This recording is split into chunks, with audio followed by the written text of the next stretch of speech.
Welcome back to Grid Gym. I'm Adam Reese, and we're going to go over 3 different strength exercises that you can use that are safe, they're effective, and they're going to help us posteriorly tilt the shoulder blade. They're going to help us elevate the shoulder blade. They're going to upwardly rotate the shoulder blade by turning on that serratus anterior and using your shoulder in a pattern that helps us stay out of injury and exercise in a way that that keeps it from feeling hurt. You know, when I first started doing this stuff, I pounded and I pounded and I pounded the hell out of this thing until my body just basically gave out, and I just kept on trying to work through it, and my shoulder just kept on feeling worse, kept on feeling worse, kept on feeling worse. But you got to bench press, right?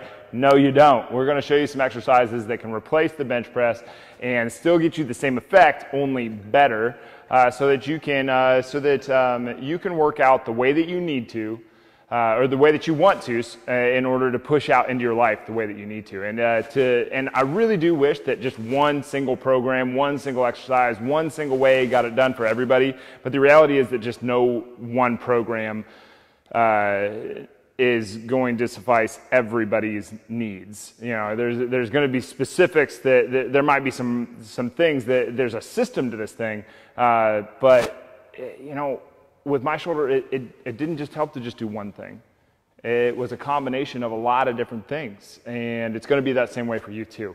So definitely sign up for a program design session at gritgym.com/PDS, and you can come out here, or we can jump on Skype and we can look at your shoulder, we can look at how it moves, we can look at what might at your alignment, what might be going wrong. And with your alignment, I mean, with all these other videos that we've gone over so far, we figured out why it's more important to stretch the lat than it is to stretch the trap if you have tension in your trap. Okay, go back and watch some of the other videos if you haven't seen that. But definitely sign up for a program design session. Come out here, get on the phone with us, or get on a Skype call with us where we get video, and we will get a program written specific to you so that you can work out the way that you need to in order to push out into your life the way that you want to. And the first exercise that we're going to go over is just a goblet carry. Okay, goblet position is fantastic, not to be underestimated. So this is a kettlebell. You can do this with a dumbbell too, and you're just getting nice and tall. Like, look at what has to happen for me to hold position of this kettlebell and not fall into a kyphotic position. I have to erect that upper back, pull my shoulders in, get those shoulder blades sucked into the rib cage in a hold position here. All the while, I'm holding an isometric at my shoulder. I'm getting a little grip action into this too. And the thing is, with your grip, your rotator cuff is dependent on your grip. So if you want your rotator cuff to really kick into the exercise, you've got to grip. Okay. So the goblet carry is an excellent way to not put extra stress on the shoulder, and just like we talked about with the scalene sternocleidomastoid and the subclavius, the referred pain is down the back of the arm and in the front of the shoulder. Well, if we hold it down here, it's going to pull us down. If we hold it up here, we're actually taking pressure off of those muscles so that we can still get the benefit out of the exercise. There's also a ton of core reference here, so we're shifting from one leg to the other leg while we're carrying this weight. But also, when we put our arms out in front of ourselves, just like this, and then we add weight to that, it makes these muscles up front kick on, okay? And we want those to kick on. We want that to happen, okay? Because if that happens, that's a function of life. You know, like if you need to go do anything, you need these guys to kick on. I'm not talking about just your six-pack muscle. I mean all of them. You need that super stiffness that creates where you're stronger than the sum of the parts. Okay, you want that to happen. All right, so with the goblet carry, we're getting the isometric here, we're getting a good grip, we're getting a rotator cuff to kick on, and we're staying up in good position, take pressure off any of the referred pain that might have been going on. The next one that we can get to is a landmine press. So the bar is just down there in a pivot. You can put this in the corner of a squat rack, whatever, but you need a bar, obviously. Now we're going to get a good grip on this, and we're going to try to press it. Now the thing is, we're not pressing at it like that. We are trying to get up underneath the bar. So it's almost, if you keep a vertical forearm and press up, we're engaging in almost an overhead press. But remember, not a lot of people can get their arms straight up overhead without a significant rib flare. And they get up there and they have pain. We don't want to be exercising with pain. We don't, like, if there's pain present, that's a signal that something is going wrong and you need to stop. Okay, so we're going to hold on to this. and we're going to simulate an overhead press, and when we do that, we're going to get that shoulder blade to upwardly rotate, we're going to get that shoulder blade to posteriorly tilt, and we're going to get that shoulder blade to elevate just a little bit, which is going to make your shoulder health go through the roof, versus on a bench press where you're depressing, you're holding it in position, your shoulder blade can't move around a lot. So we're here, vertical forearm, think of that thing going straight up, and this muscle right here, that serratus anterior right in the front of the rib, we should feel that fire up as we go. So we're coming back down, pressing up and through, okay? If you feel that going, you're doing it right. If you don't feel that going, you're doing it wrong, okay? If you just feel it in your upper trap, you're probably doing this. We don't want that. We want that upper trap to be fairly relaxed. We want that serratus anterior to be kicking in, and past that, it's basically just an overhead press. We're trying to get that muscle to kick in. See how my shoulder blade's hanging out?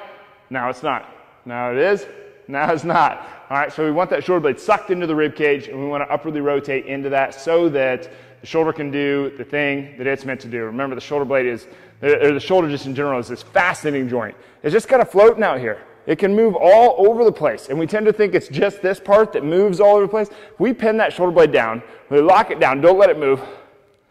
That's about as far as I can go. If we let that shoulder blade wrap around, we get all this movement, and that's what you want. You want a lot of free movement with your shoulder, but with all of that movement, with all that ability to range around, we need a ton of stability to go along with it. That's where that serratus anterior comes in, which is this muscle that is kicking it in to hold position, to posterior tilt, and upwardly rotate that shoulder so that you can pull off that overhead press the way that you need to, so that your shoulder can do the thing that it needs to, so that you can push out in your day the way that you want to. All right, shoulder pain is one of those things that just sucks. I don't know how to say it. It sucks.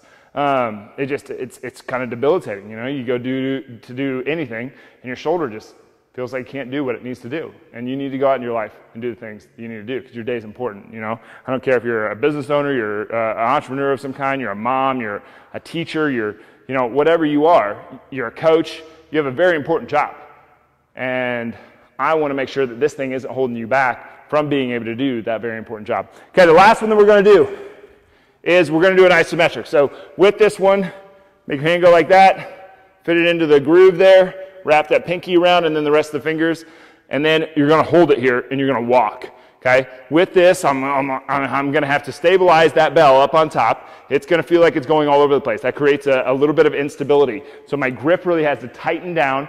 My serratus anterior has to kick through to hold that shoulder blade in position. And then also, I think it's probably easier to see on the right side, and I get to switch hands. Okay? See how I'm basically doing an overhead press there, but I'm holding position. It's an isometric overhead press, okay? And then my rotator cuff is having to hold position because this thing's going all over the place, right? So I'm having to get a lot of strength out of that move to be able to carry me along. And then we got we've got a combination of kind of the landmine press with the goblet carry because our abs are kicking on, that serratus anterior is kicking on, they're working in conjunction with each other, increasing your strength, decreasing your energy leaks, decreasing your chance of getting injured, increasing your energy throughout the day because now you're using less energy to do the same things that you were doing before. Okay, so those are 3 different exercises. We've got the landmine press, we've got the goblet carry, and we've got, we call it a 1 kettlebell bottoms up flexed arm walk. I mean, nomenclature is like the bane of my existence in this industry. Everybody calls everything something different. But if you're interested in figuring out what exercises are not to be in your program or should be in your program, sign up for a program design session. It's gritgym.com/PDS, okay? And you'll come out here or we'll jump on Skype. We'll figure out what exercises are going to work best for you. Exercise is not this one-all-fits thing the fitness industry wants you to believe. It is not. That is not accurate. It could not be more inaccurate, okay? There are subtle differences and sometimes great differences between people, between individuals, that if we put an exercise in front of them, it could either be the right exercise and help them thrive, or it could be the wrong exercise and get them injured. I mean, it is a drastic difference in just one little minor tweak with one exercise. And that's before we even start training the exercise and figure out how to do it better and better. But anyway, go to gritgym.com/PDS, sign up for your program design session. It'll be well worth all the money that you spend on it. I know that everything that has gone into our system has been tested. It's been tested over hundreds of clients in here at Grit Gym. Originally used on me because the reason I know so much about the shoulder is because I've had so many shoulder problems in the past. Okay? I've had 2 third-degree shoulder separations. I had a dislocation. I cracked the growth plate. I've done just about everything. I pitched in college. I played football in college. I wrestled in college. You know, I got a lot of miles on the shoulder. I benched and benched and benched and benched and did a ton of chin-ups, and I did everything wrong. And the reason that I know a lot about this stuff is partially because I got injured so much, partially because I already made all the mistakes, and partially because I am just an obsessive about learning about this stuff. And it was originally just a selfish endeavor to try to make my shoulder better. And then one day I realized, like, man, I know a lot about this stuff, and I'm using it with all my clients, and a lot of them are having really good success. And I need to put this stuff on social media so that more people can be helped with it. So sign up for a program design session so I can help you out. And really, it's not going to be me. It's me just pointing a direction. It's you that has to do it anyway. So gritgym.com/PDS. Please head over there, get signed up. But these are 3 different strength exercises that you can implement into your workout that are very worthy, that are, for the most part, most people are going, a high percentage of people are going to benefit from doing these and not going to find themselves getting injured. For one, they're all self-limiting. You're not going to be able to do too much weight and because the body's just going to stop you. It's going to drop the weight, or it's not going to be able to, it's just going to be obvious when you get there that you won't be able to pull it off. But these are 3 worthy exercises that you can implement in your strength routine. Tomorrow, we're going to be back with another shoulder video. Definitely stop in for that one. Otherwise, we're out. Go to gritgym.com/PDS, sign up for your program design session, and we'll see you soon.